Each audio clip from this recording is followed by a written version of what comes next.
അല്ല, നിലമ്പൂരിലെ തെരഞ്ഞെടുപ്പ് ഇന്നിപ്പോൾ എല്ലാവരും ചർച്ച ചെയ്തുകൊണ്ടിരിക്കുന്ന ഒരു കാര്യം കൂടിയാണത്. അപ്പോൾ ഇതിനെ നമുക്ക് രണ്ട് രീതിയിൽ നോക്കിക്കാണാം. ഒന്ന്, ഒരു വെറുതെ ഒരു തെരഞ്ഞെടുപ്പ് ഉണ്ടാക്കി എന്ന് വേണമെങ്കിൽ പറയാം. കാരണം വളരെ ചുരുങ്ങിയ മാസങ്ങളേ ഉള്ളൂ ഇനി ശരിയായ 2026 തെരഞ്ഞെടുപ്പിലേക്ക്. ഇവിടെ ഇപ്പോൾ തിരഞ്ഞെടുക്കപ്പെടുന്ന പിന്നെ സ്ഥാനാർത്ഥിയൊക്കെ സംബന്ധിച്ചിടത്തോളം ഒരു ഭരണത്തിൻ്റെ ഭാഗമാകാനോ എന്തെങ്കിലും കാര്യങ്ങൾ ജനങ്ങൾക്ക് ചെയ്തു കൊടുക്കാനുള്ള ഒരു സാവകാശം ഒന്നും ചെയ്യൂല, പറയത്തക്ക സംഗതികളൊന്നും കിട്ടൂല. അപ്പോൾ ആ അർത്ഥത്തിൽ പിന്നെ എന്താണ് ഇപ്പോൾ ഈ തെരഞ്ഞെടുപ്പിൻ്റെ പ്രസക്തി എന്ന് വേണമെങ്കിൽ ആ നിലക്ക് ചിന്തിക്കാം.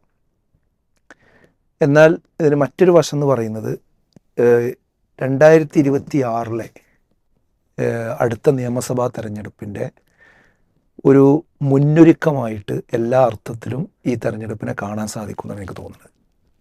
അതായത് രാഷ്ട്രീയ പാർട്ടികൾക്കും എല്ലാവർക്കും ഒന്ന് ശരിയായ രീതിയിൽ ഒന്ന് ഒരുങ്ങാനും അവരുടെയൊക്കെ മിഷനറി ഒന്ന് സടകുടഞ്ഞ് എഴുന്നേൽക്കാനും അതോടൊപ്പം അന്നത്തെ തെരഞ്ഞെടുപ്പിൻ്റെ ഒരു അജണ്ട എന്തായിരിക്കണം എന്നുള്ളതിനെ സംബന്ധിച്ച് ആ അജണ്ട സെറ്റ് ചെയ്യാനും ഒക്കെ കാരണമായി തീർന്നിട്ടുണ്ട് എന്നുള്ളതാണ് ഇപ്പോൾ നമുക്ക് വിലയിരുത്തുമ്പോൾ കാണുന്നത്. അതിൽ ജനങ്ങളും തന്നെ അതിനെ വളരെ ഗൗരവപൂർവ്വം എടുത്തിട്ടുണ്ട്. വളരെ നിസ്സാരമായിട്ട് ഞാൻ വോട്ട് ചെയ്യാൻ പോണില്ല എന്നൊന്നും ആരും വിചാരിച്ചിട്ടില്ല. 75% ആളുകൾ വോട്ട് ചെയ്തു എന്ന് പറയുമ്പോൾ അതും ഇത്ര ഹ്രസ്വമായ ഒരു കാലയളവിലേക്ക് വേണ്ടി തിരഞ്ഞെടുക്കപ്പെടുന്ന ഒരു സ്ഥാനാർത്ഥിക്ക് വേണ്ടി ഈ പൊതുജനങ്ങൾ മുഴുവൻ ബൂത്തിലെത്തി എന്ന് പറയുമ്പോൾ അതിന് ഒരു വലിയ പ്രാധാന്യം കേരളത്തിൻ്റെ രാഷ്ട്രീയ സാഹചര്യത്തിലുണ്ട് എന്നുള്ളത് തന്നെയാണ് നമ്മൾ മനസ്സിലാക്കേണ്ടത്. അതായത് ഓരോ പാർട്ടിയുടെയും നിലപാടുകൾ എന്താണ് എന്ന് കൃത്യമായിട്ട് മാറ്റുരക്കാനും അത് സമൂഹത്തിനോട് സംവദിക്കാനും ഇതിലൂടെ സാധിച്ചിട്ടുണ്ട്. പിന്നെ മാത്രമല്ല ഈ മുന്നണികൾക്കൊക്കെ ശരിക്കും ജനങ്ങളുടെ പൾസ് കിട്ടാൻ ഇതിലൂടെ കാരണമായിട്ടുണ്ട്. കാരണം മുമ്പൊന്നുമില്ലാത്ത രീതിയിൽ ഇപ്പോൾ UDF LDF 2 മുന്നണികളാണല്ലോ പ്രധാനമായിട്ടുള്ളത്. ഈ 2 മുന്നണികളുടെ ഏറ്റവും ഉയർന്ന ലീഡേഴ്സ് മുതൽ ഏറ്റവും താഴെത്തട്ടിലുള്ള ആളുകൾ വരെ നിലമ്പൂർ കേന്ദ്രീകരിച്ച് വർക്ക് ചെയ്തിട്ടുണ്ട്. ഓരോരുത്തർക്കും കാര്യങ്ങൾ അസൈൻ ചെയ്ത് കൊടുത്ത് പ്രധാനപ്പെട്ട ലീഡേഴ്സ് MLA അവരൊക്കെ തന്നെ വീടുകളിലൂടെയൊക്കെ പോയി അത് ശരിക്കും നമ്മളെ ജനാധിപത്യത്തെ പുഷ്ടിപ്പെടുത്തുമെന്നാണ് എനിക്ക് തോന്നുന്നത്. കാരണം എന്താ വെച്ചാൽ പലപ്പോഴും ഒരു ഇലക്ഷൻ കഴിഞ്ഞ 5 കൊല്ലം അത് ആരും തന്നെ അത്ര അടിത്തട്ടിലേക്ക് ഫീൽഡിലേക്ക് എത്താത്തൊരു സാഹചര്യം പലപ്പോഴും ഉണ്ടാവാറുണ്ട്. അതുകൊണ്ട് തന്നെ ശരിയായി ജനങ്ങളിപ്പോൾ എവിടെ നിൽക്കുന്നു, അവരുടെ പ്രശ്നങ്ങൾ എന്താണ്, അവരുടെ ഫീഡ്ബാക്ക് എന്താണ് എന്ന് കൃത്യമായിട്ട് മനസ്സിലാക്കാൻ കഴിയാത്തൊരു സാഹചര്യം പൊതുവെ ഉണ്ടാവാറുണ്ട് രാഷ്ട്രീയക്കാർക്ക്. അതിൻ്റെ ആ അജ്ഞതയിൽ നിന്നുണ്ടാകുന്ന അപകടങ്ങൾ അവരെ വേട്ടയാടാറുണ്ട്. എന്നാൽ ഈ നിലമ്പൂർ ഉപതെരഞ്ഞെടുപ്പോടുകൂടി ശരിക്ക് ജനങ്ങളിലേക്ക് ഇറങ്ങി എല്ലാവർക്കും സംസാരിക്കാൻ പറ്റിയ, ജനങ്ങളെ കേൾക്കാൻ പറ്റിയിട്ടുണ്ട്. അത് നല്ല ഒരു കാര്യമായിട്ടുണ്ട്. അതെ ഒരു ആയിട്ടുണ്ടെന്നാണ് എനിക്ക് തോന്നുന്നത്. ജനങ്ങൾ ശരിക്കും പൾസ് കിട്ടി എന്നുള്ളത്. പിന്നെ ഇവിടെ ഇപ്പോൾ ഇത് ഇലക്ഷൻ ഉണ്ടാകാൻ കാരണക്കാരനായത് PV അൻവർ രാജിവെച്ചതാണ്. രാജിവെക്കാനുണ്ടായ കാരണം എന്ന് പറയുന്നത് നമുക്കറിയാം, അദ്ദേഹം ഉന്നയിച്ച ചില വിഷയങ്ങളാണ്. അപ്പോൾ ആ വിഷയങ്ങൾ എന്തായിരുന്നാലും 2026 തെരഞ്ഞെടുപ്പിലെ പ്രകടന പത്രികയിൽ ഇടം പിടിക്കാൻ ഈ ഒരു ഉപതെരഞ്ഞെടുപ്പ് കാരണമാകുമെന്ന് എനിക്ക് തോന്നുന്നത്.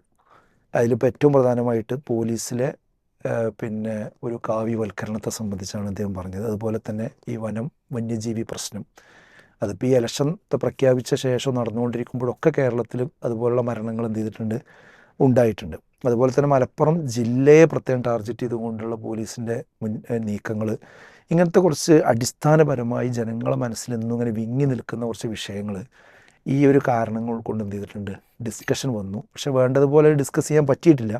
എന്നാൽ ഇനി അത് അടുത്തൊരു 2026 തെരഞ്ഞെടുപ്പിലും ഈ വിഷയങ്ങൾ എന്ത് ചെയ്യും, ശരിക്കും ജ്വലിച്ചു നിൽക്കാൻ സാധ്യതയുണ്ടെന്നാണ് തോന്നുന്നത്. പിന്നെ മറ്റൊരു കാര്യം എന്താണെന്ന് വെച്ചാൽ BJP ചിത്രത്തിലില്ലാതെ ചർച്ചയിലില്ലാതെ നടന്നു പോയൊരു തെരഞ്ഞെടുപ്പാണത്. അതെ, അവർക്ക് കെട്ടിവെച്ച കാശ് പോലും എന്ത് ചെയ്തിട്ടില്ല, കിട്ടിയിട്ടില്ല. കഴിഞ്ഞ പ്രാവശ്യത്തിലേറെ 0.5% വോട്ട് കുറവുമാണ്. അപ്പോൾ അത് നമുക്ക് കഴിഞ്ഞ ലോക്സഭാ തെരഞ്ഞെടുപ്പിൻ്റെ ഒരു സന്ദർഭത്തിൽ ഉണ്ടായിരുന്നൊരു പിക്ചർ എന്താ വെച്ചാൽ BJP നിയമസഭാ മണ്ഡലങ്ങളിലൊക്കെ ഭയങ്കര മുന്നേറ്റം ഉണ്ടായിക്കൊണ്ടിരിക്കുന്നുണ്ട് എന്നുള്ള ഒരു നരേറ്റീവ് ഇവിടെ ഉണ്ട്. പക്ഷേ ആ നരേറ്റീവ് ഇവിടെ എന്ത് ചെയ്തിട്ടില്ല, വർക്കൗട്ടായിട്ടില്ല. അത് മറ്റു മണ്ഡലങ്ങളിൽ ഇങ്ങനെ ആയിരിക്കാൻ സാധ്യതയില്ല. പക്ഷേ എന്നാലും നമുക്ക് അതൊരു കേരളത്തെ സംബന്ധിച്ചിടത്തോളം ഒരു ആശ്വാസപരമായൊരു കാര്യമാണെന്നാണ് എനിക്ക് തോന്നുന്നത്. പിന്നെ ഇവിടെ എനിക്ക് സൂചിപ്പിക്കാനുള്ളൊരു കാര്യം എന്താ വെച്ചാൽ ഇതിന്ന് എല്ലാ മുന്നണികളും രാഷ്ട്രീയക്കാരും എല്ലാവരും മനസ്സിലാക്കേണ്ട ഒരു വലിയ പാഠമുണ്ട്. ആ പാഠം എന്താണെന്ന് ചോദിച്ചാൽ, മതേതര കേരളത്തെ ഒരിക്കലും എന്ത് ചെയ്യാൻ പാടില്ല, അണ്ടർ എസ്റ്റിമേറ്റ് ചെയ്യാൻ പാടില്ല എന്നുള്ളതാണ്.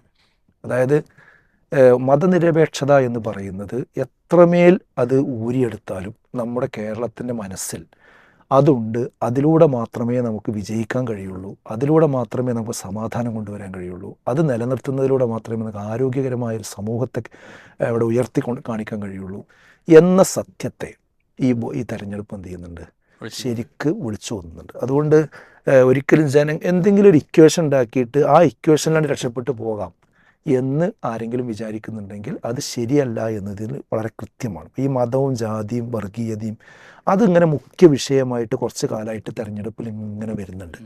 അത് ഇതിലും ആ നിലക്ക് കൊണ്ടുവരാൻ ശ്രമിച്ചിട്ടുണ്ട്.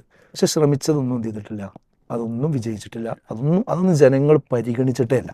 അപ്പോൾ അതിന് വലിയൊരു സന്ദേശം എന്ത് ചെയ്യണം, ഈ രാഷ്ട്രീയ കക്ഷികൾ ശരിക്ക് എടുക്കേണ്ടതുണ്ട്.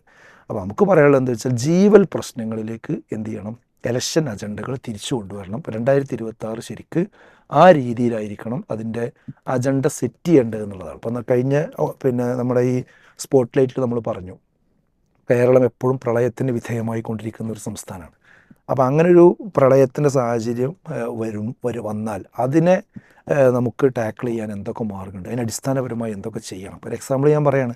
അതുപോലെ ഈ വന്യജീവി പ്രശ്നം കേന്ദ്രത്തിൽ ആദ്യം അതിൻ്റെ നിയമം പരിഷ്കരിക്കണം, എന്നിട്ട് അതിന് ആവശ്യമായ സമ്മർദ്ദങ്ങൾ ചെലുത്തണം. അതോടൊപ്പം കേരളത്തിൽ ചെയ്യാവുന്ന ഒരുപാട് കാര്യങ്ങൾ, 6 വയസ്സായ കുട്ടീനൊക്കെ കൊണ്ടുപോയി അതെ അത് ചെയ്യണം. വാൽപ്പാറയിൽ കടിച്ചുകൊണ്ട് എന്തൊക്കെ നമ്മളെ മക്കളെ കുറിച്ച് ചിന്തിക്കുമ്പോൾ അപ്പോൾ അതൊക്കെ ഒരു മെയിൻ വിഷയമായിട്ട് എന്ത് ചെയ്യേണ്ടതുണ്ട്, വരേണ്ടതുണ്ട്. അങ്ങനത്തെ ഒരുപാട് കാര്യങ്ങൾ വരേണ്ടതുണ്ട്. അതുപോലെ തന്നെ ഒരു കക്ഷി ജയിക്കുമ്പോൾ അത് വർഗീയവാദികളുടെ വോട്ട് കിട്ടിയിട്ടാണ് എന്ന ആരോപണം, അത് ഇനിയെങ്കിലും അവസാനിപ്പിക്കണം എന്നുള്ളതാണ്. അത് യഥാർത്ഥത്തിൽ നിലമ്പൂരിലും തന്നെ ശരിക്ക് നമ്മൾ നിലമ്പൂരിലെന്ന് ഞാൻ പറയണത് മറ്റു ഇതിന് മുമ്പ് നടന്ന ഉപതെരഞ്ഞെടുപ്പുകൾ അവിടങ്ങളിലൊക്കെ ഈ വർഗീയമായ വിഷയങ്ങളും കാര്യങ്ങളും ഉന്നയിച്ചിട്ട് അതുകൊണ്ടൊന്നും എന്ത് ചെയ്തിട്ടില്ല, നേട്ടം കിട്ടിയിട്ടില്ല. അവിടെ അത് വർക്കായിട്ടില്ല, അതിവിടെയും വർക്കായിട്ടില്ല.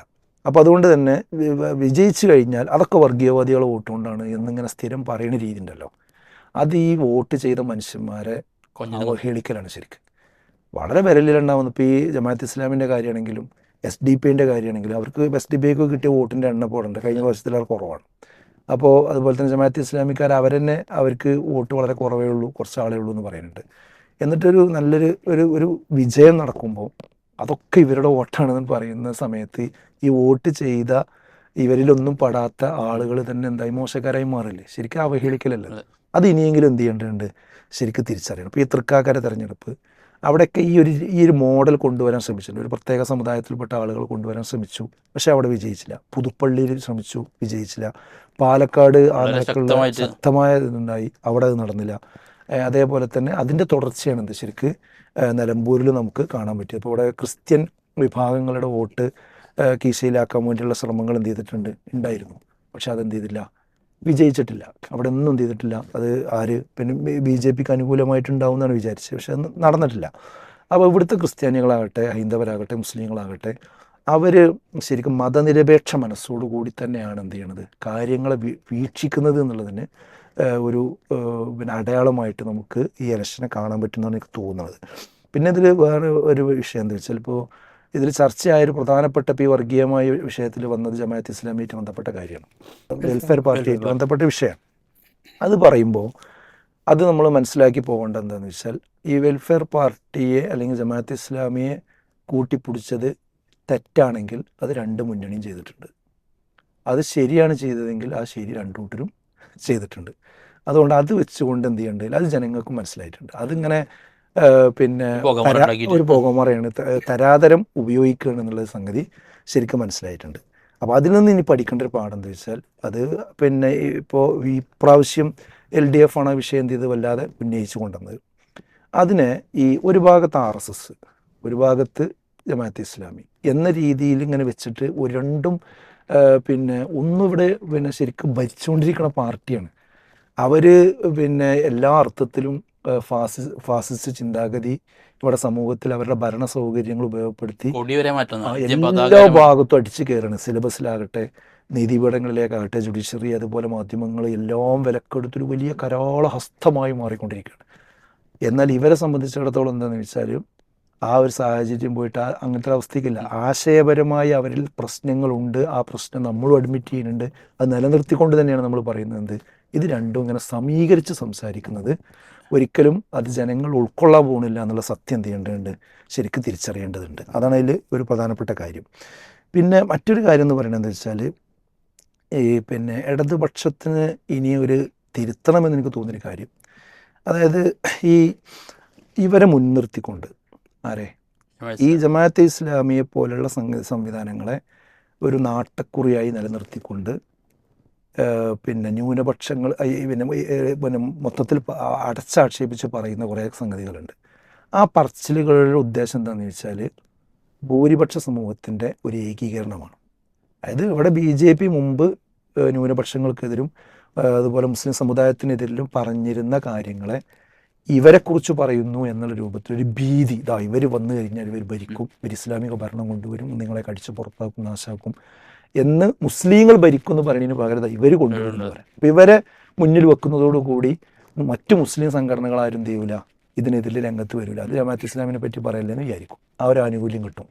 അതോടൊപ്പം എന്ത് ചെയ്യും, പിന്നെ ഭൂരിപക്ഷ സമുദായത്തിലെ പിന്നെ ഈ ഹൈന്ദവ വിശ്വാസികൾക്ക് ഇടയിൽ ഈ തെറ്റിദ്ധാരണ ഉണ്ടാക്കിയിട്ട് അവരുടെ റൂട്ട് കൺസോൾട്ടേറ്റ് ചെയ്യാൻ പറ്റും. ഇങ്ങനെ ഒരു തന്ത്രമാണ് എന്ത് ചെയ്തിട്ടുള്ളത്, ഉപയോഗിച്ചിട്ടുള്ളത്. അതൊരിക്കലും ഇടതുപക്ഷത്തിന് എന്തല്ല, യോജിച്ചതല്ല. അതിന് UDF ചെയ്യുകയാണെങ്കിലും UDFനും യോജിച്ച രീതിയല്ല. അതേപോലെ തന്നെ ഇതിന് നേരെ മറുവശമുള്ള എന്താ വെച്ചാൽ ജമാഅത്തെ ഇസ്ലാമി ഈ വിഷയം വരുമ്പോൾ CPMന് മറുപടി പറഞ്ഞ് അവർ മറച്ചു വെച്ചിരിക്കുന്ന ആദർശ വ്യതിയാനത്തെ വെള്ളപൂശാൻ ഈ സമയം ഉപയോഗിക്കുന്നുണ്ട്. അത് നമ്മൾ കാണാതിരുന്നുകൂടാ.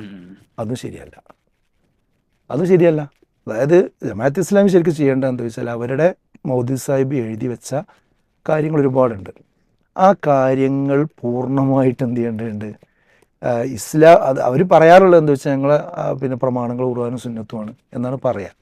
അങ്ങനെയാണ് എങ്കിൽ അതിന് എതിരായിട്ട് ഇതിൽ വന്ന, അതായത് ദീന്, റബ്ബ്, ഇബാദത്ത്, അതുപോലെ ഹലാല്, ഹറാമ്, ഹാക്കിമിയത്ത് ഇങ്ങനെ തുടങ്ങിയ ഇസ്ലാമിക സാങ്കേതിക ശബ്ദങ്ങൾ കൈകാര്യം ചെയ്യുന്നിടത്ത് അദ്ദേഹത്തിന് തകരാറ് സംഭവിച്ചിട്ടുണ്ട് എന്ന സത്യത്തെ അഡ്മിറ്റ് ചെയ്യുകയും അതവർ ഉൾക്കൊള്ളുകയും അത് ഞങ്ങൾ തള്ളിക്കളയുന്നു എന്ന് ശരിക്കും ആശയപരമായി തന്നെ തള്ളിക്കളയുന്നു എന്ന് പറയുകയും ആ പുസ്തകങ്ങൾ അങ്ങനെയുള്ള വരികൾ അവരുടെ IPHൽ നിന്ന് വന്നിരിക്കുന്നതൊക്കെ പിൻവലിക്കും ചെയ്യുന്നൊരു സമീപനം ഉണ്ടാകുമ്പോൾ മാത്രമേ ഇത് സത്യസന്ധമായ നിലപാട് സ്വീകരിക്കുന്നു എന്ന് നമുക്ക് പറയാൻ കഴിയുള്ളൂ. അതിൽ സംശയമൊന്നുമില്ല കാര്യത്തിൽ. അല്ലെങ്കിൽ അതെ. അപ്പോൾ അത് എന്തല്ല, ഒരു ശരിയല്ല. അപ്പോൾ അതിനെന്ത് വേണമെന്ന് വെച്ചാൽ പിന്നെ ഇടതുപക്ഷം അവരെക്കുറിച്ച് ആക്ഷേപിക്കുന്ന ഈ സന്ദർഭം ഉപയോഗിച്ചുകൊണ്ട് ഇടതുപക്ഷത്തിന് മറുപടി പറയുന്നു എന്ന രീതിയിൽ ഇതൊക്കെ വെള്ളപൂശി പോകുന്ന ഒരു രീതി അവരും എന്ത് ചെയ്യുന്നുണ്ട്, ഉപയോഗിക്കുന്നുണ്ട്. അവിടെ മുസ്ലിം സംഘടനകൾക്ക് അവരുടെ ആദർശപരമായി എതിർപ്പുള്ള സംഘടനകൾക്ക് എന്ത് ചെയ്യേണ്ടി വരും, ഇടപെടേണ്ടി വരും. ഇടപെടുകയും ചെയ്യും, ആ കാര്യം സംസാരിക്കുകയും ചെയ്യും. അവിടെ മുസ്ലിം സംഘടനകൾ തമ്മിൽ കാണിക്കേണ്ട ഒരു മര്യാദ എന്താണെന്ന് വെച്ചാൽ ഒരിക്കലും തന്നെ ഇത് പൊളിറ്റിക്കലായിട്ട് ഈ വിഷയത്തെ കൊണ്ടുവന്ന് സംസാരിക്കാതിരിക്കാൻ ഈ കാലഘട്ടത്തിൽ എന്ത് ചെയ്യേണ്ടതുണ്ട്, ശ്രദ്ധിക്കേണ്ടതുണ്ടെന്നാണ്. കാരണം BJP പഴയതുപോലെയല്ല. ഇവിടെ 2 പ്രാവശ്യമായിട്ട് ഭരിച്ചുകൊണ്ടിരിക്കുന്നു, പിന്നെ അടുത്ത പ്രാവശ്യത്തിന് വേണ്ടി ശ്രമം നടത്തിക്കൊണ്ടിരിക്കുന്നു. ഇങ്ങനത്തെ ഒരു കാലഘട്ടത്തിൽ മുസ്ലിം സംഘടനകൾ പരസ്പരം അങ്ങോട്ടും ഇങ്ങോട്ടും ഈ പൊളിറ്റിക്കൽ പ്ലാറ്റ്ഫോമിൽ വെച്ചുകൊണ്ട് ഇവരുടെ കാര്യങ്ങൾ അങ്ങോട്ടും ഇങ്ങോട്ടും സംസാരിക്കുന്ന ആ രീതി എന്തല്ല, അത് ഗുണകരമല്ല ചെയ്യുക.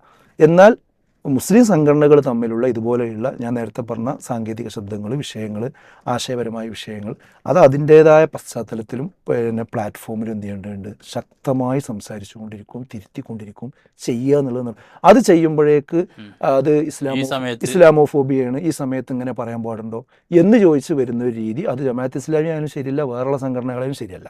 അങ്ങനെ ഇരവാദം ഉന്നയിച്ചുകൊണ്ട് തങ്ങളുടെ ആശയത്തെപ്പറ്റി ആരും വിമർശിക്കാൻ പാടില്ല എന്നുള്ള ഒരു കൊട ഉണ്ടാക്കിയെടുക്കുന്ന രീതി എന്തല്ല, അത് ജമാഅത്ത് ഇസ്ലാമിക്കും ശരിയായ രീതി അല്ല എന്നാണ് എനിക്ക് തോന്നുന്നത്.